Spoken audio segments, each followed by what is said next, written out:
السلام علیکم۔ آج ہم تیسرے پارے کی 8ویں رکوع کے آگے پڑھنا شروع کریں گے۔ میں سب سے پہلے آپ سب سے معافی چاہتی ہوں کہ میں اتنے دنوں کے بعد یہ ویڈیو چھوڑ رہی ہوں۔ کچھ مصروفیت ہونے کی وجہ سے میں ویڈیو نہیں بنا پا رہی تھی، اس لیے ویڈیو نہیں چھوڑ پا رہی تھی، اس لیے میں آپ سب سے معافی مانگتی ہوں۔ انشاءاللہ تعالیٰ جیسے جیسے ہوگا اور جتنا جتنا ہوگا ہم کوشش کریں گے انشاءاللہ تعالیٰ۔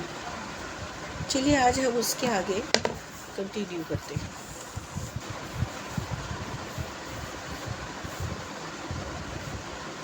اعوذ باللہ من الشیطان الرجیم، بسم اللہ الرحمن الرحیم۔ ہم تیسرے پارے کے 8ویں رکوع کے آگے کنٹینیو کریں۔ اعوذ باللہ من الشیطان الرجیم، بسم اللہ الرحمن الرحیم۔ اللہ کے نام سے جو بے انتہا مہربان اور رحم فرمانے والا ہے۔ بے شک وہ زندہ جاوید ہستی جو نظام کائنات کو سنبھالے ہوئے ہے، بے شک حقیقت میں اس کے سوا کوئی اللہ نہیں ہے۔ بے شک اے نبی صلی اللہ علیہ وسلم، اس نے تم پر یہ کتاب نازل کی جو حق لے کر آئی ہے اور ان کتابوں کی تصدیق کر رہی ہے جو پہلے سے آئی ہوئی تھی، اور وہ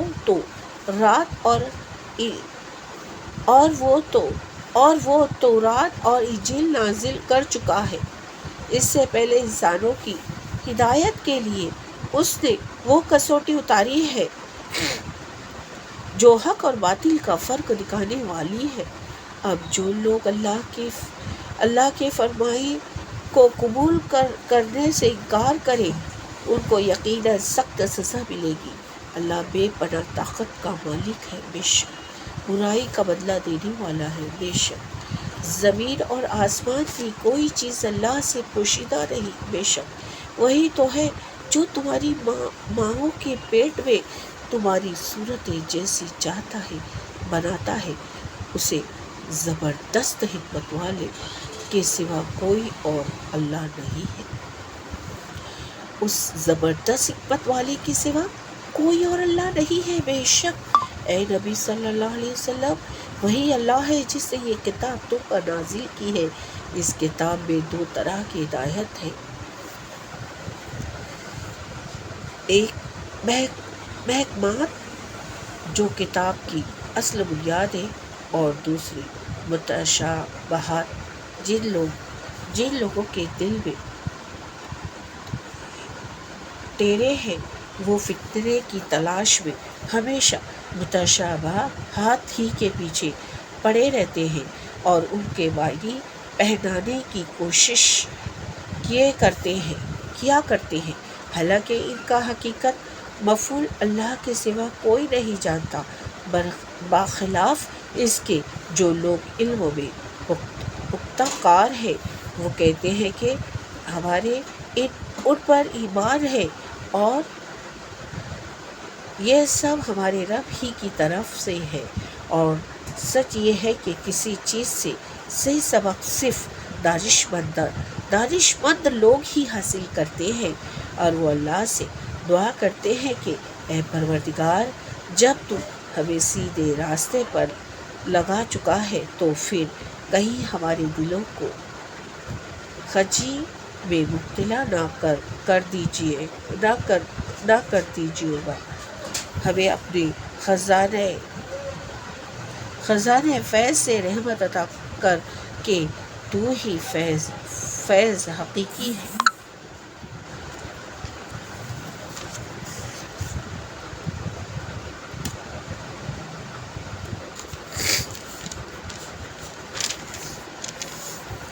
اے پروردگار تو یقیناً سب لوگوں کو ایک روز جمع کرنے والا ہے جس کے آنے میں کوئی شبہ نہیں ہے۔ تو ہرگز اپنے وعدے سے ٹالنے والا نہیں ہے۔ جن لوگوں نے کفر کا رویہ اختیار کیا ہے انہیں اللہ کے مقابلے میں نہ ان کا مال کچھ کام دے گا نہ اولاد، وہ دوزخ کا ایندھن بن کر رہیں گے۔ ان کا انجام ویسا ہی ہوگا جیسے فرعون کے ساتھیوں اور اس سے پہلے کے نافرمانوں کا ہو چکا ہے کہ انہوں نے آیت الہی کو جھٹلایا۔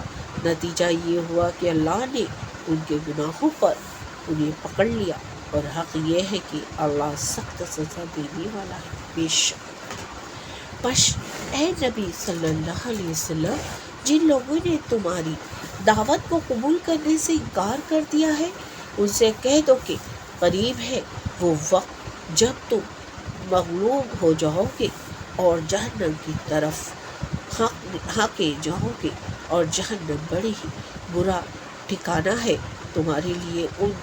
وہ گروہوں میں ایک نشانی برت ہے جو ایک دوسرے سے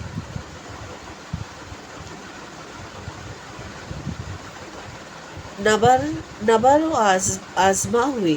ایک گروہ اللہ کی راہ میں لڑا تھا اور دوسرا گروہ کافر تھا۔ دیکھنے والے بچشم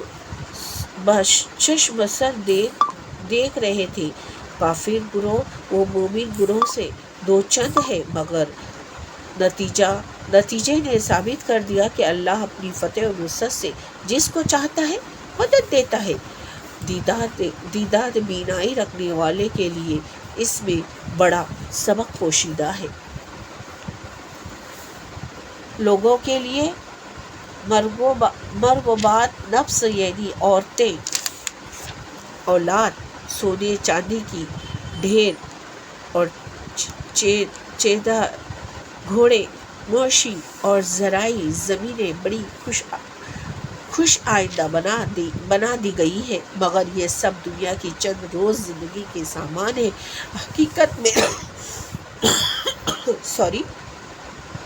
حقیقت میں جو بہتر ٹھکانہ ہے وہ تو اللہ کے پاس ہے۔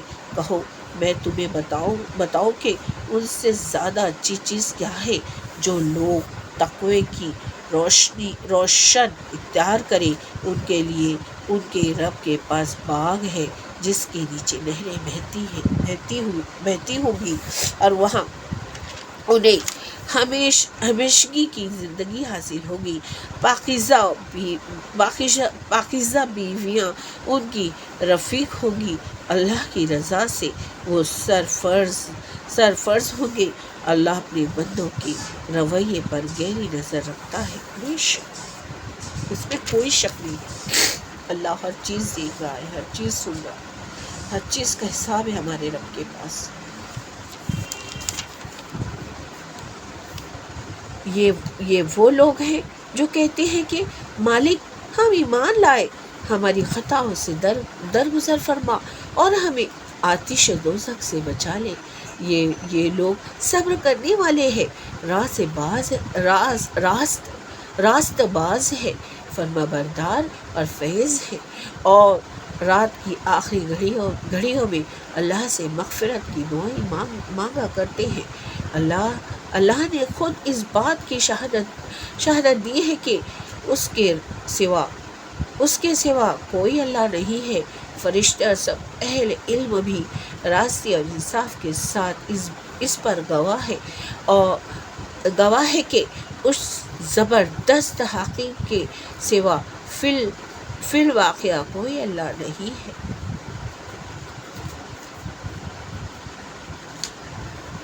کوئی اللہ نہیں ہے۔ اللہ کے نزدیک دین صرف اسلام ہے، اور دین سے ہٹ کر جو مختلف طریقے ان لوگوں نے اختیار کیے ہیں جنہیں کتاب دی گئی تھی، ان کے اس طرز عمل کی کوئی وجہ اس کے سوا نہ تھی کہ انہوں نے علم آ جانے کے بعد آپس میں ایک دوسرے پر زیادتی کرنے کے لیے ایسا کیا، اور جو کوئی اللہ کے حکم و ہدایت کے اطاعت سے انکار کر دے، اللہ کو اس سے حساب لیتے کچھ دیر نہیں لگتی۔ اب اگر اے نبی صلی اللہ علیہ وسلم یہ لوگ تم سے جھگڑا کریں تو ان سے کہو میں نے اور میرے پیروں نے تو اللہ کے آگے سر تسلیم خم کر دیا ہے۔ پھر اہل کتاب اور غیر اہل کتاب دونوں سے پوچھو، کیا تم نے بھی اسی کی اطاعت بندگی قبول کی؟ اگر کی تو وہ راہ راست پائیں گے، اور اگر اس نے منہ موڑا تو تم صرف پیغام پہنچا دینے کی ذمہ داری تھی، تم پر صرف پیغام پہنچا دینے کی ذمہ داری تھی، آگے اللہ خود اپنے بندے کے معاملات دیکھنے والا ہے۔ بے شک آج ہم نے تیسرے پارے کی 10ویں رکوع تک قرآن کا ترجمہ پڑھے۔ اب انشاءاللہ تعالی جب بھی پڑھیں گے اس کے آگے کنٹینیو کریں گے۔ تھوڑی طبیعت خراب ہے میری، آپ لوگ تھوڑی طبیعت ناسازگار ہے میری، آپ لوگوں سے گزارش ہے کہ آپ لوگ میرے لیے دعا کرو کہ میری طبیعت اچھی ہو جائے اور میں صحتیاب ہو جاؤں۔ اور دوسری بات، میرے حق میں دعا کیجیے آپ، اور ٹھیک ہے پھر ملاقات کریں گے۔ اللہ حافظ۔